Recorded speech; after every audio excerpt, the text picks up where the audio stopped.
My name is Brian Parsons. I am the director of the Ohio Paranormal Investigation Network, which is primarily a ghost investigation group that I formed back in 1996. And you may wonder, why am I here for Crypto? Well, I wanted to become a part of the Ohio Paranormal Convention when I heard word of it last September, and I volunteered to be a speaker. Didn't want anything, I didn't want any money or anything. I just wanted to come out here and share my experiences. And I know a lot of you people I've seen were here all day yesterday. And one of the reasons why I'm glad to be up here right now in front of you is I don't have to sit in those chairs for 45 minutes. Well, an hour and a half, hopefully. But I enjoyed seeing all the diversity of the investigators, no matter what they're for. UFOs, cryptozoology, and especially ghosts. Because there is such a diversity in our field. And when we get to explore other fields, it really helps us round out our knowledge. And that's something that I started to do probably around the year 2000. I became part of MUFON. I see some MUFON people up front. I became a field investigator training, and I learned a lot from their field investigators manual. It's chock full of information. Even if you're primarily in the ghost field, I suggest you find somebody that has this manual and check it out. Just read it. It's very scientific in nature, and it's all science, and it's about UFOs. But you'll find some stuff about psychokinesis and ESP in there that should interest you. But it's the organizational structure, and it's the approach to the overall casework, as well as the interviewing processes. Bar none, the new release that they had, I think it came out last year, their field investigators manual, is excellent. And I also got into cryptozoology throughout the years. I've always been a huge fan of Bigfoot and different things. I grew up, I'm 35 years old. I grew up watching Leonard Nimoy on In Search Of. I love that show. Every time the show started, they showed the Bigfoot scene. I loved it. I thought it was excellent.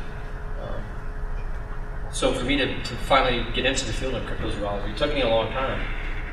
I got into ghosts kind of by accident, trying to debunk, which I don't like that word either. I heard somebody else say that. A local urban legend in my area, and kind of sucked me in. I was raised to believe that ghosts don't exist. My parents told me that, just probably so I'd sleep at night, which is, I thank them for that now. But kind of opened my eyes when I started learning about parapsychology and the amount of groups that were out there actually doing this on their own time and their own money. And here I am, 13 years later, still doing it. Cryptozoology is a little harder to get into. There's a lot of great people out there, like Jody Cook, who spoke earlier today, and Don Keating, who's kind of on that side of Ohio. Great guys, and they're not all like that. They're not all like Jody Cook, and not all like Don Keating. There's some people out there that are kind of reminiscent of the ghost hunting groups. They're kind of standoffish. They don't accept outsiders as much, which is really unfortunate, and they don't really tie in their stuff. But not to be negative about their field, but their field has some problems as well. So we'll start cryptozoology, study of unknown or undiscovered animals. It's a pretty simple way to put it. There's a lot more to it than that, but basically, you can include out of place and out of time animals, such as a tiger in Central Park. Now, if a tiger is obviously in the Central Park Zoo, then it might not be a cryptid. But if you see a family of tigers that are reported in Central Park for no apparent reason, then there may be some cause for concern. Mountain lions in Ohio, definitely out of place. According to the Ohio Department of Natural Resources, mountain lions do not exist in any state east of the Mississippi except for Florida. Okay, so tell that to the large amount of people, especially in the Cincinnati area. I know there was a case last year, and Jody has found evidence of that as well. All kinds of cases in Illinois, Indiana, Michigan, Kentucky, Pennsylvania, Delaware, Maine, you name it. Almost every single state has had sightings in the last 10 to 15 years. Out of time, you can include dinosaurs. Not sure how far I believe that. I'm a big dinosaur fan myself, but I'd love to see one. I'd love to see a living dinosaur, but I don't think it's going to happen. But there are some researchers who are looking deep into the African rainforest for dinosaurs. A lot of tribes have shown drawings without ever seeing what we've discovered or put together through modern technology of what a dinosaur looks like. They already know. They showed us. Coelacanth, which is an animal I'll talk about a little later. It's a living fossil discovered. We thought it was extinct, but people in Africa knew it was there. The fishermen knew it was there. Tonkin snub-nosed monkey, kind of a strange animal that you probably never heard of. It was thought to be extinct in 1947. However, in 1989, they discovered a few of them. Now there's about 200 in the wild. Lotion rock rat, and another animal they thought was extinct for 11 million years. To the left here, this is a footprint that was captured in Richfield, Ohio last year of a cougar. It's a definite feline print, and it's fairly large. There's no way that it's a house cat or even a bobcat by the structure. There's a picture of the coelacanth, which is a huge, huge fish. It's not. It's probably, if you stuck it on the screen, it'd probably be twice that size. It's very large. Cryptozoology is, well, we're here at the Ohio Paranormal Convention, but is it really paranormal? Some people will include it in that because of things like the Mothman, Chupacabra, and other supernatural reports of paranormal things. But cryptozoology, if you really break it down and look at the definition, it's not really paranormal. Cryptozoology has been lumped on a lot of the paranormal news websites like The Anomalist, for various reasons. Now there are some things zoology that kind of tie into it. On the bottom there is the Jersey Devil, a drawing. In the middle there, that's the famous Chupacabra, and a lot of people have seen that and they think it's the real thing. It's been pushed around the internet. I think for that picture there is about 10, 15 years old, but that's actually a model that was designed in Texas somewhere. And on the right there is the model of the Mothman, which is in downtown Point Pleasant. They have a nice little party once a year. Former cryptozoological animals. One of the largest ones there is the platypus, which is pictured down there on the bottom left. Strange creature. It's an egg-laying mammal with a beaver tail. It has the strange duck bill. It's got otter feet. It's also venomous. A lot of people don't know that it's actually venomous.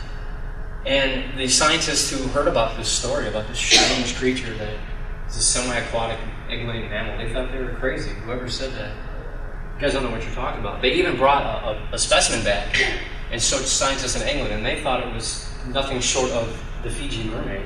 Which I don't know if anybody knows what the Fiji mermaid is, but it's basically a fusing of monkey parts and fish parts just kind of tied together and made to look like an actual mermaid specimen. That's what they thought that was, until they could actually dissect it and do what scientists do.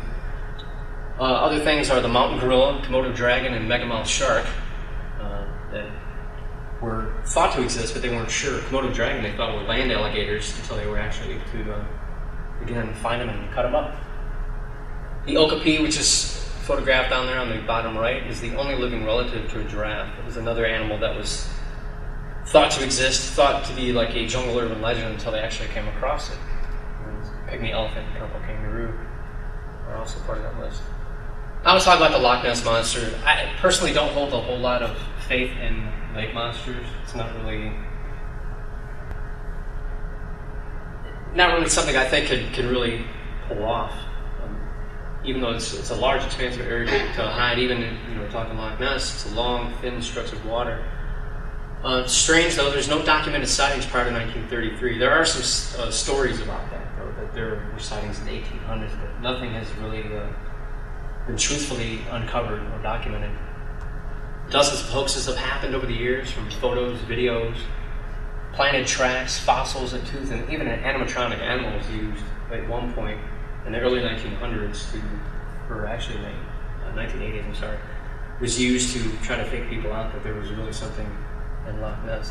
One of the big theories is it's a plesiosaur, and a plesiosaur is actually an animal, a family of dinosaurs. It's not a specific dinosaur. And the whole entire plesiosaur family died out 65 million years ago, with the majority of the dinosaurs at the end of the Cretaceous period. And the plesiosaur family was more than likely cold-blooded, and there's no way that they could live in the cold waters. It just wouldn't be able to function. And the biggest problem with a majority of the lakes, especially in the United States, the majority of the United States, the northern part, which would include Lake Champlain, which would include Lake Erie. It would also include Loch Ness, is that the last ice age, all these areas were buried under about a mile full of ice. So about 10 to 12,000 years ago is when Loch Ness was formed, and it was formed by obviously all that pressure and weight, and as the ice melted and receded, it dug out these areas. And what we have is what we have. So it's kind of hard to imagine that a plesiosaur could live, would kind of come back after being buried in ice a mile. So what is the Loch Ness Monster, or what could it be? Various sightings of animals may have been eels, seals, otters, or even deer, which they all have. If you see something obviously out in the water, there's a problem with perspective. Now I know they have the same thing in UFOs, where if you see something and you have nothing really to gauge behind it, how big it is, you kind of get lost in that wide expansive area. So even a deer, you may think that deer is 10, 20 feet long. Well, it's maybe only 5 feet long. And it's the same thing when you see a UFO in the sky. You may think, wow, that thing is 3 miles long. Well, in reality, you have nothing to judge your distance on. You have no focal point or perspective to judge the distance or size of the object. Other sightings may have been from wind creating wake. Sheesh, which is water moving back and forth. Could be caused by gravity, the moon. But basically water is pushed to one side, and then after a while it piles up and then it just kind of recedes back. And with Loch Ness, again, it's a long, thin strip of water. So in that, you're going to have the deep trench in the center where all the water is going to kind of move back, and it's going to create small areas of wake. Standing waves, which is another effect of wake, or even inanimate objects floating on the surface, logs and other debris. Now again, that's part of the whole perspective thing. If you see something bobbing up and down in the water, it's going to might take you out a little bit. And like I said, these can explain the majority of the monster stories throughout the world, and some are just blatant hoaxes. Bigfoot. No, Jody covered this very well this morning. Now, if you guys don't know, Bigfoot was actually discovered last year, believe it or not. Not exactly, I'm just kidding. Well, a plastic replica of the Bigfoot was discovered in a bathtub of ice, and these guys, as crazy as it is, I don't even want to talk about these guys at all. I don't want to give them any kind of airtime, but they still have some tricks up their sleeves. Supposedly they're going to do something again this fall about it, but they're making their money. I don't really have much to say about that. You guys already know about those goofballs. But if this had been true, if they had actually discovered a body in the woods of Georgia, then Bigfoot would be taken off that list. It would no longer be the #1 cryptid out there, because it wouldn't be a cryptid. Even though there are theorized different types of Bigfoot out there, different types of creatures, technically it would no longer be a cryptid.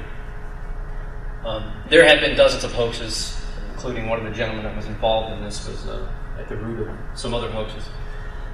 But it does overshadow the hundreds of sightings all over the world. Jody spoke about that, about how every major continent, with the exception of Antarctica, has had sightings.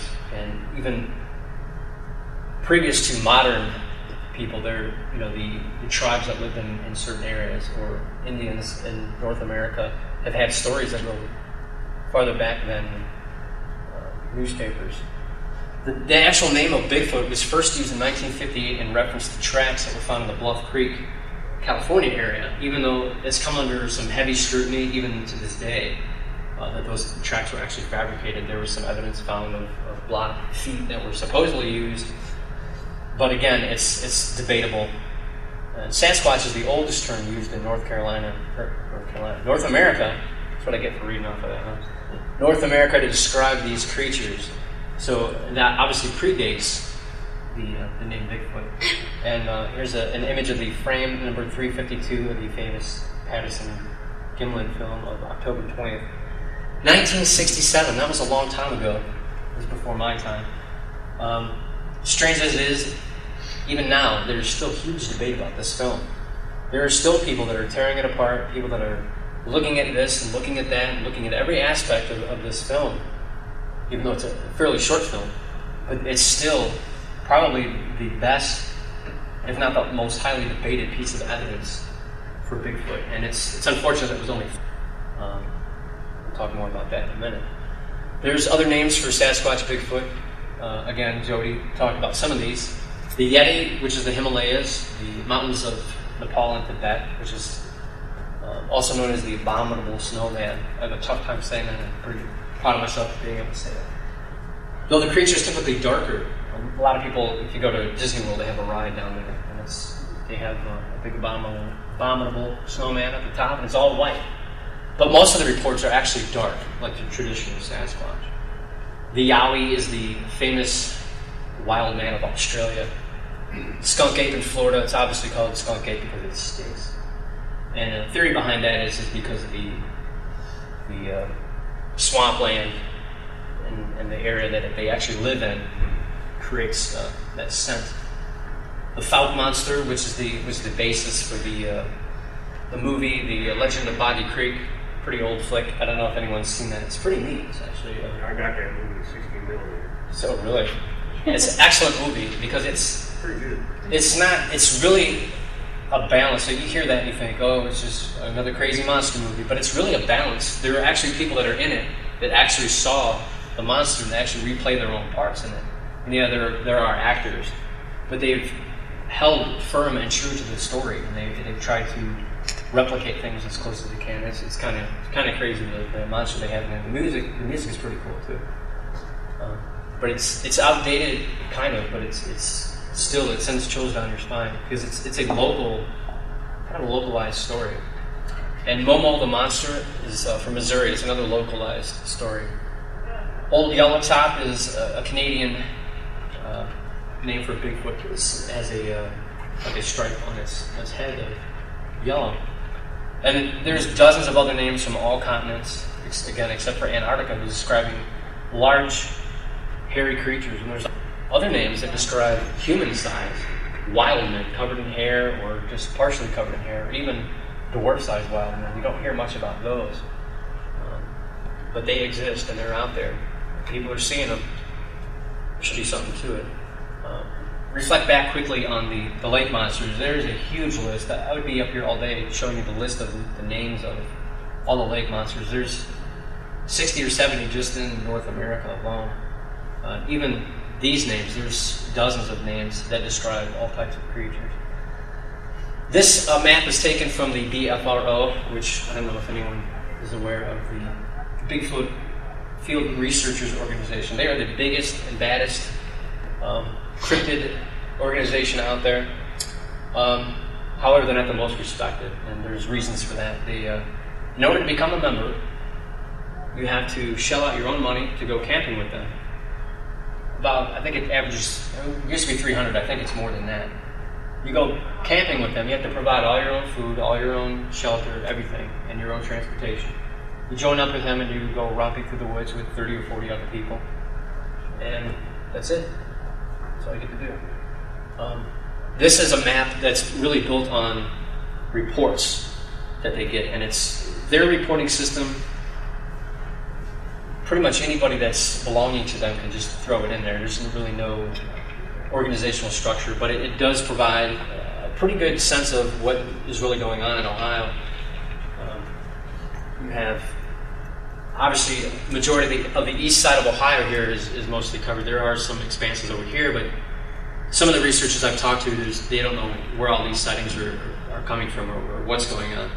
And I'm excited about this map because up here is Portage County, which I live up here in the corner between Cuyahoga and Geauga and Portage County in Summit County. And I've kind of been poking around in the Portage County area for these sightings. I've read some of the reports that are on the BFRO website.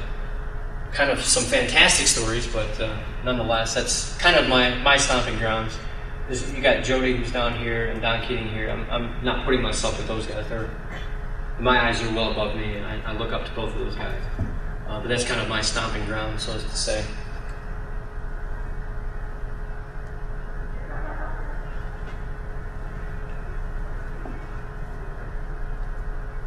Grassman. Reports of Grassman were made in central Ohio in the late 1800s, and this is obviously before the term Bigfoot was used in the media. Again, that's a localized story. and that's the local name given to them. And these local stories are all over the place. And obviously the television show Monster Quest, which I'm sure everyone's seen that episode. Very good episode. You can download that for 99 cents off of whoever it is. But Monster Quest made this, kind of brought this term back into the limelight, even though it's in a lot of books. It's in a lot of Lauren Coleman has wrote about the Grass Man. Obviously, Don Keating was writing about that long before it was on Monster Quest. Ohio Bigfoot sightings. There are other organizations in Ohio outside of myself, my group. We don't really investigate too many. I kind of do it almost freelance, but I do work with another organization called the Sasquatch Research Initiative. They're actually out of Canada. The reason why I work with them is I had a hard time getting in with a group that would just openly take me with open arms in the area in which I live. A lot of them, unfortunately, are really closed to outsiders, which is a shame because there's a lot of really highly qualified people, such as myself,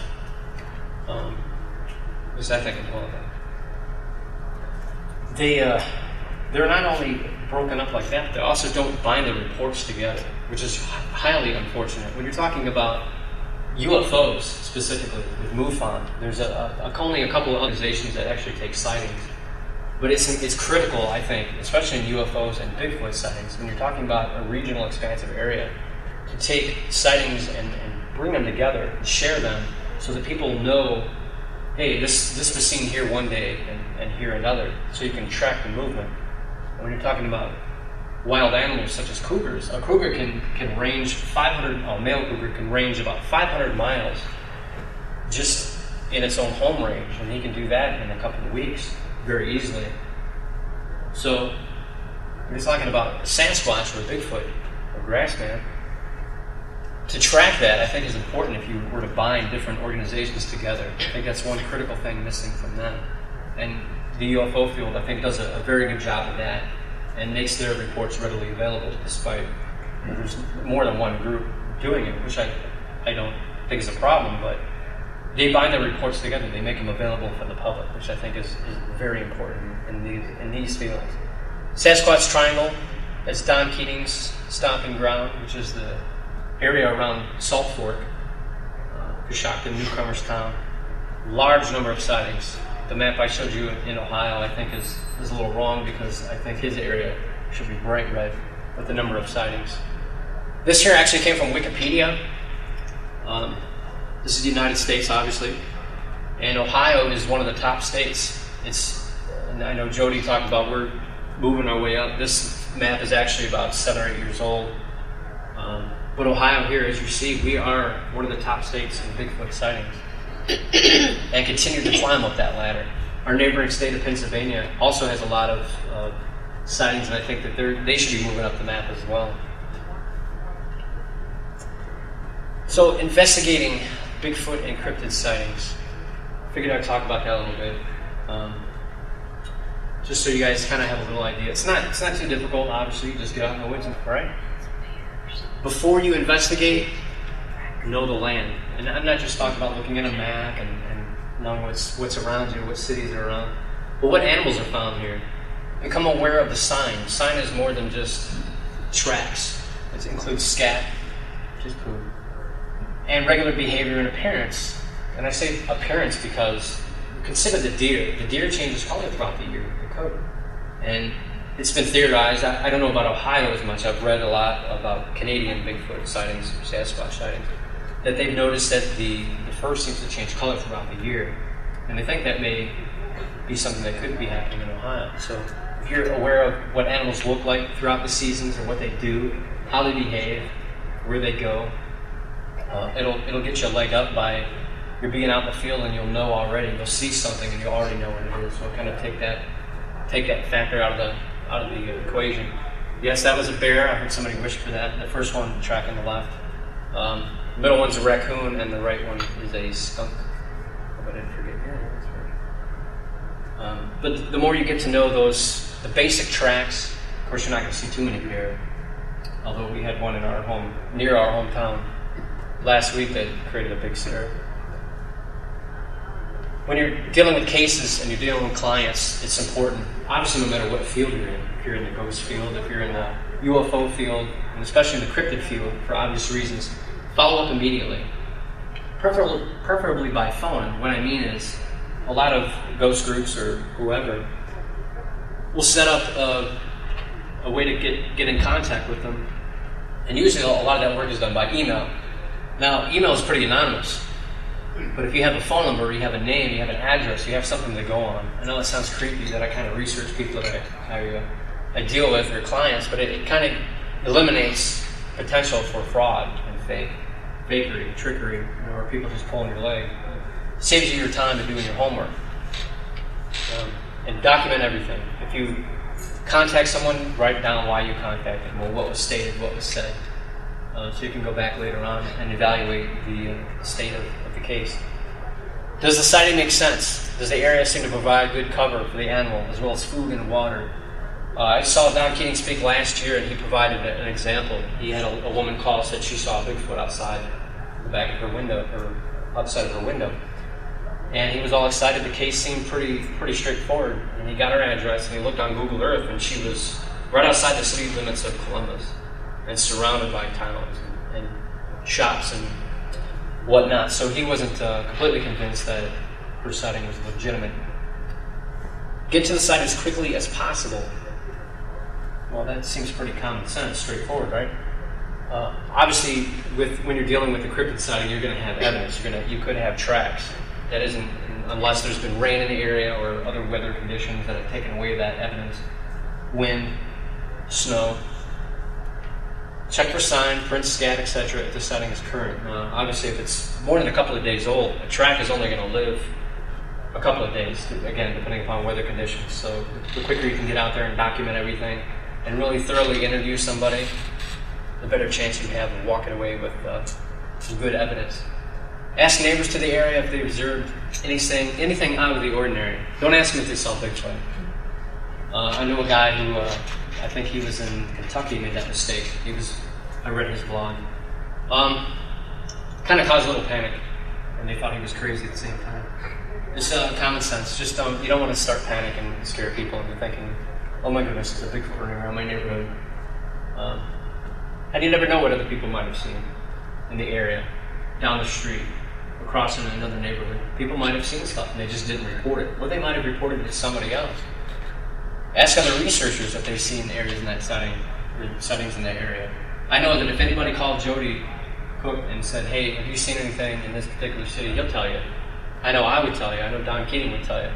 A lot of those guys will tell you if you can find a way to contact them. There are different types of reports that I've learned how to take from working with the Sasquatch Research Initiative. You're going to get sighting reports. Obviously, if somebody's seen a Bigfoot out there, or they've seen a strange creature, they've seen a kangaroo, or they've seen a bear, or something that they don't think should be in the area, there's a specific kind of form that you follow with that, describing the head, the walk, the gait, how big it was, every little feature from the hair to the eyes to the ears, every little thing about it. And it's the interviewing process that you're going to get all that information out of it, which is obviously important in all big fields.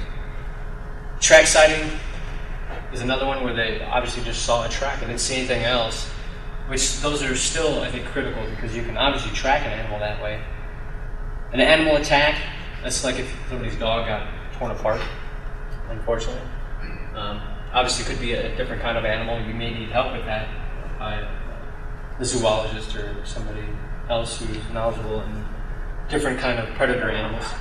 A better nest example, which Jody Cook had some excellent photographs of earlier today.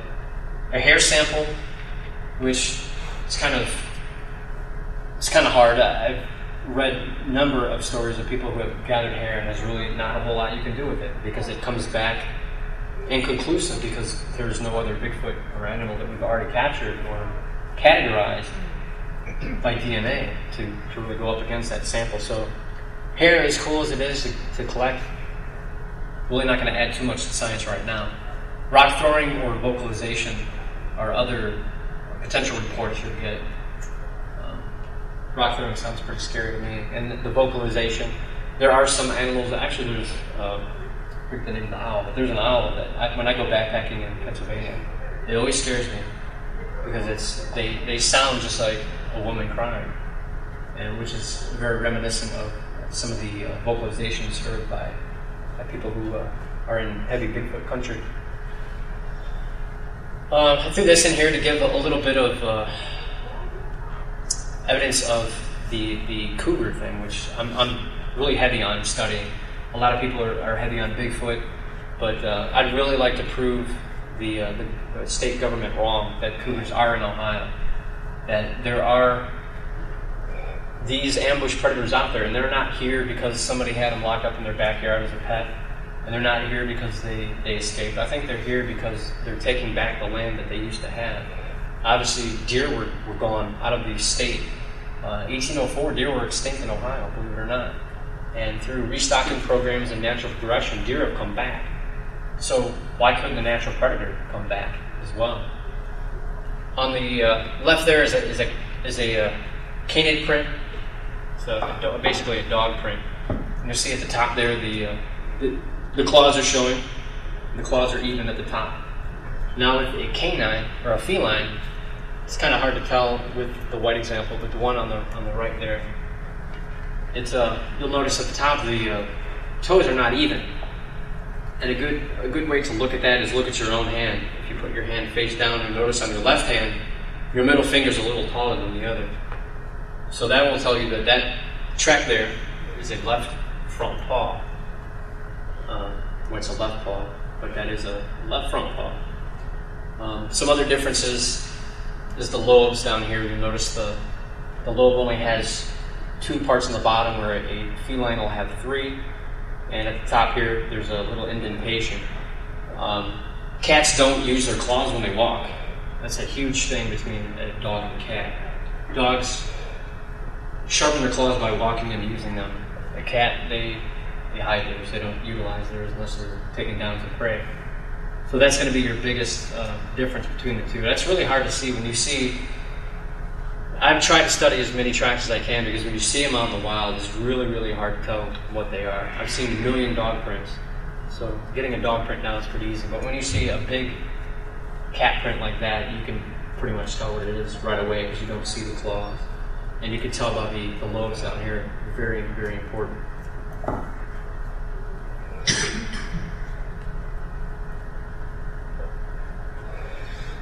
To kill or not to kill? That is the question. In Bigfoot research, not so much in other areas of cryptozoology, but with Bigfoot. A lot of people think that that's what we're left with. We've been getting all these videos, we've been getting all these hair samples, we've been getting scat samples, and all these other things, and in 50 years of research, no one's found anything. Now, obviously, nobody really condones that. I personally don't condone it. I don't think going out and killing anything is the right approach to prove anything. I think there's other ways. I think it's just a matter of time in our approach. If we refine how we're doing things and are a little smarter when we're out in the field and really study these investigations that we're doing, I think that there can come a time that we can prove without actually having to capture or kill one. But think about the legal repercussions. If you go out and you kill a Bigfoot, now it could be somebody in a suit. I don't know if anyone's seen some of the videos on YouTube. Some kids are really crazy, I'll tell you. There was a guy out in California, a kid out in California, he was a college student, dressed up and was running out in front of cars.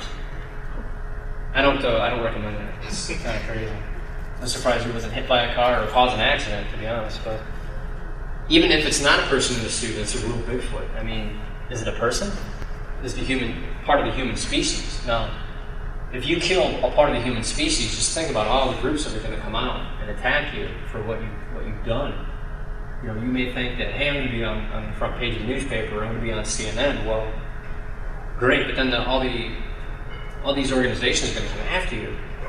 Not just the animal rights people, but all kinds of people are going to come after you about, you know, this could be manslaughter. It could be premeditated murder because you went out with the intent of killing it, or you saw it, you had time to react, and killed it.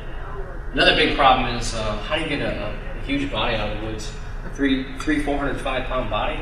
Wow. Some people say, well, I'll just drive my four-wheeler back there and hook it up, just drag her on out of there. But I think the smartest thing, if you do find one out in the woods, chop it up, take pieces. Cut off the head, cut off the hands, take skin samples. I know that sounds kind of gruesome, but I think that's really the best way if you find a body, and obviously document it. Then again, how else can they be studied? Video, hair, and scat evidence has not been enough to prove anything, and I think eventually we will need a body, one way or the other. Again, I'm not recommending that people go out and, go out there like Rambo and start shooting up the woods and every time there's a sighting. But I think a lot of these groups and organizations, there's been a lot of researchers have been hit in the field. There was a lot of expeditions out in the mountains of Nepal and Tibet this year and last year. And they're really focusing heavily on the video aspect, which, yes, you're going to get it, but still it's going to raise a lot more questions than it's going to give answers. And it's the same problem that you've seen in the ghost field. It's the same problem you've seen in the UFO field. So there has to be a way. But what that way is, no one really knows. There's some recent cryptid stories here. Not so recent as up here on the left, but I figured I'd throw that in here. Lake Erie Monster sink sailboat killed 3 people on the inside of the story. That's how the Bessie Lake Monster really got her fame. That's actually from the Weekly World News. And it was actually reported as fact on Wikipedia.com, which is why I don't suggest you get knowledge or information from Wikipedia. I actually went back and I re-edited that, by the way. This here is the Montauk Monster, the center and right photo. The famous photograph that went around the world 1 million times. Probably the hottest story out of cryptozoology since 1958 in Bigfoot. Turns out it's basically just a raccoon. Even though I love the story because there's more mystique about what happened with this story than the actual animal itself.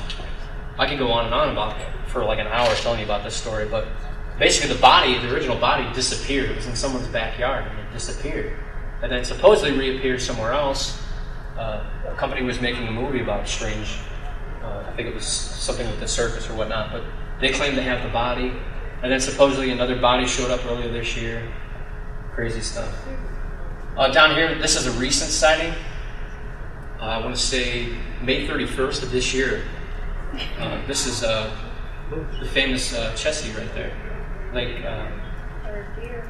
Well, it was actually, this is a still of cell phone footage, and the animal actually crossed from, this person's actually standing out on the little jut of land and watched it actually go towards the shore. So it could be a deer. That's actually what I would think. But it's really interesting. This video was tore apart 1 million times. And on the right here, this is that's Bigfoot. There it is, right there. You're seeing it right there. That's what a particular group out west claims, anyway. It was a really bold claim, in my opinion. It was a group posted this on their website, and a bunch of blogs picked it up. And you got to be careful what you claim. I mean, if you're not sure, then don't say it. Just provide it as potential evidence, but don't make a claim. I think hopefully they learned that from that story. But they provided other photographs before and after showing what was really there. It could be a Bigfoot, but it's really what they call a blob squash. It's just a mass that you really can't really pick out what it is, even by guessing. Some cryptozoology links. Cryptomundo.com is the home of Lauren Coleman. I'm sure everyone's heard of him. Cryptomundo.com is updated daily with cryptid stories. Anything that's hot in the field, a lot of their own opinions are on there. BFRO.net, Bigfoot Field Research Organization. Might as well visit their site. EOBIC.net, that's the Eastern Ohio Bigfoot Investigation Center, is run by Don Keating. He's a great guy. SasquatchOnline.com, SRI, which is a Sasquatch Research Initiative, which is an organization that I've worked with and I've learned a lot from. They're struggling financially and with membership, but I still provide my services to them because they've trained me a lot in my knowledge of cryptozoology. give you what's the word here? Some of my links, contact information. I take part in a monthly podcast called The Grand Dark Conspiracy, and I provide paranormal news to the Grand Dark Conspiracy, which is only about 6 minutes long, so I can kind of focus on all my other stuff and my wife. It's my personal paranormal news and investigation site, paranewsinsider.com. Again, I work for the SRI, and I'm also the Ohio Crypto Squad representative, which is the Center for Fortean Zoology. And you can tell they're from England because of the EU there. I didn't do that. One of the largest cryptid, of course they call themselves Fortean Zoology organizations in the world. And I'm privileged to be part of that organization. I've also, that's my website there, ghosthelp.net for the Ohio Paranormal Investigation Network, which is OPIN or open. Just kind of a joke. I always make fun of groups with their acronymic names, and that was actually a joke when we came up with it. But it kind of stuck. Eventually I'll change to probably just Ghost Help. But I'm also working with an organization called Paranexus. I'm not sure if anyone's heard of that. It's a top-level organization of people who are looking for, people who are interested in the scientific way. A lot of people were here yesterday to see Sean Feeney speak. Anyone? He's on the right track with that. He's a guy that I would definitely be getting in contact with because he's the type of guy that Paranexus is looking for, at least his direction, his knowledge. It's made up of a lot of scientists and big name people, and I jumped on board because it offered me a chance to learn more. Even though I've been in the field for 13 years, I still want to learn, and that's why I sat in the third and fourth row there for the last 2 days listening to everyone speak, because I learned a lot from this. And hopefully I taught somebody something here today. But I really enjoyed taking part in this weekend. I think this is a great learning experience for myself, and hopefully you guys learned a lot from it as well. And down here's my email address, brian@ghosthelp.net if you want to get a hold of me for anything. Also at the Insider at paranewsinsider.com. And there's my cell phone if you want to prank me at home. Does anyone have any questions about anything? Ghost? Well, we're going to do this thing, I guess, after this, so that'll be interesting. I'll be taking part in that. Any questions? Comments? Thank goodness somebody raised their hand. Why do you suppose they've never found a real body or something? Because they can't live forever. So You're talking Bigfoot? Or? Right. Well, the problem of it is, and Jody Cook covered that very well, is Mother Nature. When an animal collapses out in the woods, it's quickly taken over by bugs. It's quickly taken over by everything in the earth. It just comes and starts breaking it down. And there's different animals that have their pecking order. The bugs start and I breaking understand, down. but that would be a long time for Well, it'd be a a creature that huge large. animal, 300 pounds, 7 foot tall. Right. Yeah, I agree. That's And there's alone. theories about that they bury their dead. And if they're related any way to the human, to humans, it's possible that they may just cover them, which would actually speed up the process. Whether or not they actually physically bury them, Right. who knows? And, that's what we're here for. We're here to investigate, to research, to dig not only today, but to dig 100 years ago and read reports and try to find out information, whatever we can to piece together the information. But theoretically, anything that dies out in the woods is going to break down pretty quick. It's unfortunate. But eventually, like I stated, I think somebody's going to come across one. It's only a matter of time. Hundreds of hunters out there, not just in Ohio, but all over the place. Eventually, someone's got to find a body. And I'm surprised it hasn't happened yet. Of course, the guys in Bigfoot said it, or down in Georgia think they got it. There was a guy that called into a show on Coast to Coast about Bigfoot, and he claimed that him and 2 other guys were out hunting or in the woods and found one, a dead one. But they left it there instead of bringing it in, and that's kind of hard to believe. It would be hard to believe. I mean, they called in on the show. I would be embarrassed to call them on the show saying, hey, I had it in my hands. I had history. Yeah.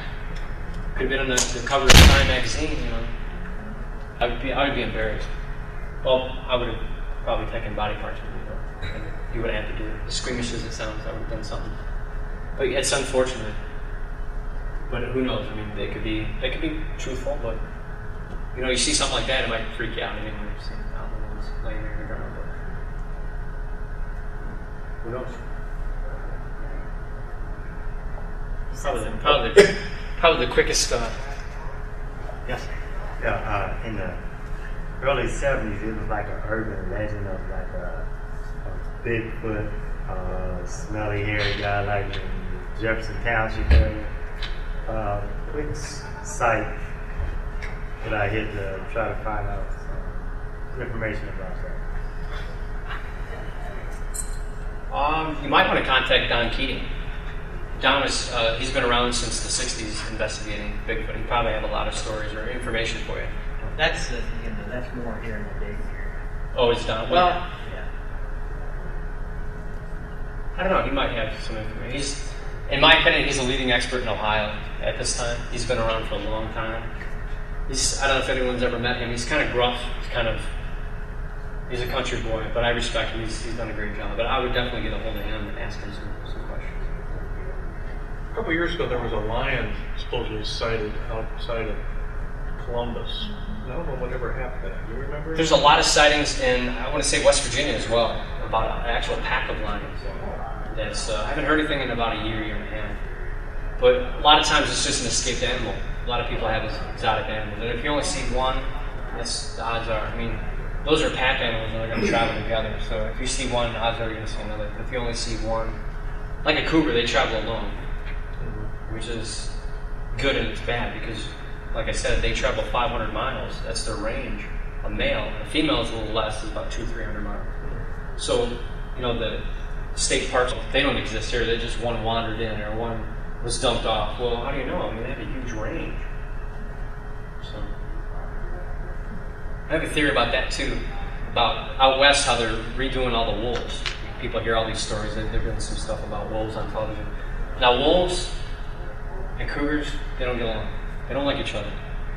And the wolves actually, even though they're smaller than the dogs, they tend to win in the battles because they travel in packs versus the cougars.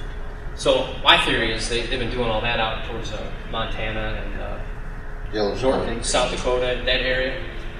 And they're kind of pushing them because a lot of the sightings are happening in Canada and in Michigan, Wisconsin, in that area. I think they're actually kind of chasing them out, chasing them downward as well as across. Yes. My friend, I think they shot a cougar and called the police because they didn't quite know what to do with it. They thought it was an endangered animal. Basically, they took it away, threatened to fine them. Didn't say anything about it. And he said, "Well, why don't you take it to the DNR? Because they've seen numerous ones, but it just seems like they get pushed off or." The problem with that is finances. If they were to find out that the cougar is making its way back into Ohio, it would cost them a lot of money. It should cost us money in return, because then they would have to get, protected, put it on a list, or have to take care of them, establish ranges for them, and that's going to cost money. So a lot of people think that they just kind of deny it and they just kind of brush it off. It's weird to hear about a conspiracy theory when we're talking about cryptids or even animals such as a cougar, but it's true. They've kind of covered up the evidence. A lot of people are kicking and screaming about that. Hey, why do you guys keep ignoring that information? It's out there. They protect children, and this is up in Michigan, but they protect children in California. Why wouldn't it happen here? True. Oh, see, and they say that they were never found a carcass, a body that got hit by a car or anything. That's their method of saying that, hey, And you give it to them, saying, here's an animal, they shot it, it's obviously linked. It's a body. It's a body, but... and then they say that you see a bobcat. No, you just saw a bobcat or a house cat, even though a bobcat's tail is this long, and a cougar's tail, this longer than my arm. It's huge. I've never seen it. Like I said, I've never seen any of those type of animals, but nor am I a hunter. Or I live in a tri-county area. These are people that live in... Oh yeah. Well, they know what's out there. It's just that the other folks that they deny the existence. Good. It's all you. Standing in the limelight. All right. Let's give Branahan.